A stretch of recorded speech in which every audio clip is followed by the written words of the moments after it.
Le Festival international du film d'amour de Mons. Bienvenue chez vous en Belgique, Marie Gillin. Merci. On est ravis de vous accueillir pour ce mirage d'amour avec fanfare, cet extraordinaire film. Mais quelle histoire d'amour et quelle aventure aussi ce film. Ah oui, ce film, c'est un voyage unique, un voyage dans le temps, puisque ça se passe dans le Chili des années 20. Et c'est l'histoire d'une rencontre entre une pianiste de film muet et un trompettiste de jazz. Donc tout ça dans un désert d'Atacama, donc extrêmement romanesque et romantique. Oui, c'est un village en fait, il y a tout dans ce village. Il y a même un bordel, on va le dire. Hein. Il y a un trompettiste qui joue dans ce bordel avec sa trompette. Oui, le film parle vraiment d'une époque qui a bien existé, qui se passe dans cette ville minière. Donc nous avons tourné dans une ville qui s'appelle Humberstone, mais il y en avait beaucoup des villes comme ça, où voilà, les gens vivaient un petit peu en vase clos dans ces villes, aux portes du désert. Et comme c'était climat très difficile, forcément les hommes et les femmes avaient besoin de s'échapper. Donc il y avait la salle de concert pour les gens qui rêvaient de musique, où mademoiselle, donc je Célestine, suis, qui joue du piano. Joue du piano muet. Et puis pour les hommes, effectivement, il y avait un bordel Mais voilà, comment les deux peuvent se rencontrer? C'est incroyable cette histoire d'amour. Comment Célestine, alors évidemment son papa est un coiffeur anarchiste, mais malgré tout elle accompagne des films muets au piano, elle est quand même assez réservée et elle va croiser le destin de ce trompettiste fantasque qui joue dans les bordels. C'est vraiment l'essence même de ce film, donc, qui est tiré d'un livre de Rivera Le Tellier, qui a ce mélange totalement unique, à savoir le personnage de Célestine, qui elle est un peu entre guillemets une jeune vieille fille, puisqu'elle n'a jamais connu d'homme, elle vit dans sa musique, elle est très naïve, et derrière il y a des personnages qui sont beaucoup plus politisés, Oui. beaucoup plus engagés. Oui, parce que derrière il y a un fond de lutte, c'est esclavagisme, Voilà. on va le dire, dans cette mine. Hein. Et ce trompettiste de jazz, lui, c'est un fameux loustic. Au départ, on sent que voilà, il a connu pas mal de femmes. C'est un peu un électron libre. Ils vont se rencontrer, et là, ça va être Oui. voilà, le choc des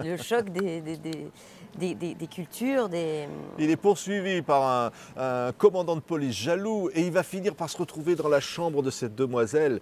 Mais quelle belle histoire d'amour, Marie. Ah, l'histoire d'amour est magnifique. Magnifique parce qu'en plus, la première fois qu'ils se rencontrent dans le noir. Et donc, elle se rappelle du son de sa trompette. Et c'est comme ça qu'elle va le retrouver un jour, un an plus tard.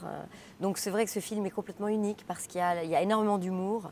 Il y a un mélange aussi culturel très fort, puisque c'est à la fois en espagnol, joué en chilien, et en français.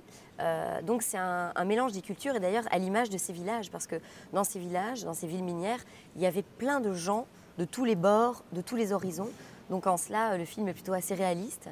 Et donc c'est ce mélange très très joyeux qui fait un peu penser aussi au grand cinéma italien. On dirait un peu un western à certains moments. C'est un western, c'est une histoire d'amour, et à la fois c'est un film où la chair a une place très importante, mais on est aussi dans les sentiments, dans le romantisme, Oui. et aussi dans un film qui parle, comme vous disiez, de répression, d'esclavagisme. Oui, parce que c'est très difficile, la vie évidemment. Il y a un fond de rébellion syndicale, il y a tout ça. Et puis mais finalement, l'amour va-t-il transformer ces deux êtres? Cet homme fantasque va-t-il se ranger? Elle va-t-elle, j'allais dire, s'épanouir au contact comme ça de cette aventure, puisqu'elle découvre l'amour? C'est ça finalement, c'est les merveilles des mystères de l'amour quelque part, non?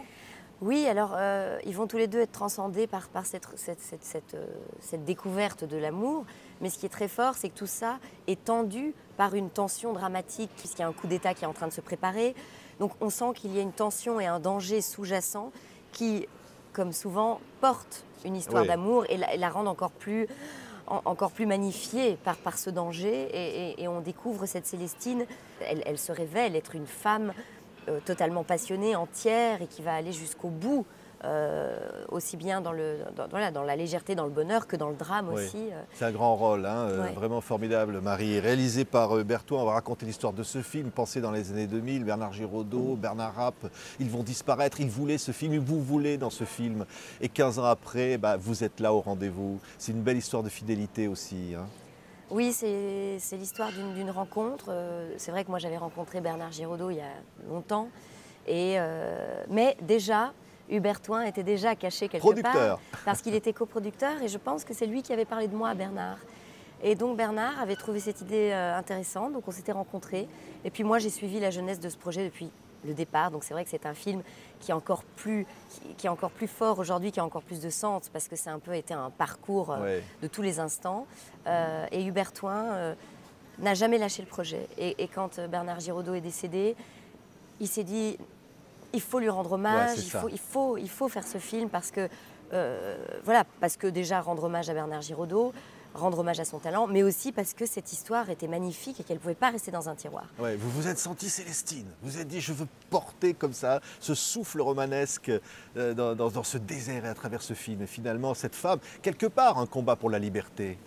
Oui, c'est un combat pour la liberté. Puis je trouve qu'il n'y en a pas beaucoup des films comme ça qui vous emmènent loin dans le temps, qui vous emmènent dans des contrées. Moi, je ne connaissais pas du tout le Chili. Je me suis retrouvée dans ce désert de pierre qui est absolument hallucinant. Donc c'est un voyage aussi humain, très fort. Et puis c'est un film, et c'est ça que j'aime, c'est que c'est un mélange de genres. Et en France, on n'est pas habitué, on aime bien mettre les films dans des catégories. Et là, on a à la fois un film qui est romantique, qui est très puissant, qui est drôle, qui est cru, qui est une espèce de mélange, un peu comme une tour de Babel, et c'est ce qui fait sa grande force et son originalité. C'est-à-dire aujourd'hui, vous voulez porter des rôles comme ça, Marie, vous voulez porter des rôles forts. On sent, c'est une nouvelle étape dans votre vie, c'est quoi? Il y a quelque chose. Je pense que les actrices en général ont envie de porter des rôles forts. Oui, ça c'est vrai. Non, moi en ce moment j'ai envie de porter des rôles pas forts. Oui, voilà, mais bon, quand même. Non, mais c'est vrai que... Oui, des rôles comme ça, des rôles mais de femmes libres, de femmes libres, des femmes engagées, des femmes qui sont prêtes à aller jusqu'au bout de leurs sentiments, de leur vie, pour l'amour d'un homme. C'est un message pour tout le monde, ça, c'est un message pour le monde d'aujourd'hui. On a tous besoin de ça, on a tous besoin de rêver, on a tous besoin d'aller voir des films qui nous emportent, qui nous donnent un souffle romantique, romanesque. Et puis c'est un film aussi qui est engagé. C'est ce qui est magnifique aussi, c'est que c'est un film sur la musique. J'en ai pas parlé encore. Il y a une trompette aussi qui est là. Donc il y a Célestine et le trompettiste de jazz qui vivent leur histoire d'amour, mais il y a aussi une bande de musiciens. Et d'ailleurs, nous avons Osvaldo Torres ici à Mons, qui est le compositeur de musique du film, qui est un grand artiste, qui était un grand ami de Bernard Giraudot. Et donc il y a la vie de cette troupe de musiciens, mais qui ne sont pas que des musiciens, c'est-à-dire qu'ils sont des musiciens engagés politiquement. Et donc voilà, rien que le fait de résister par la musique, va les entraîner assez loin dans ce qu'on peut imaginer comme drame. On ne racontera pas la fin. Hein. Marie Gillin, vous êtes formidable. Ça s'appelle donc Mirage d'amour avec fanfare. C'est un film vraiment à événement. Un grand film présenté ici au Festival international du film d'amour. On était ravis de vous recevoir chez vous. À bientôt, Marie Gillin. À bientôt.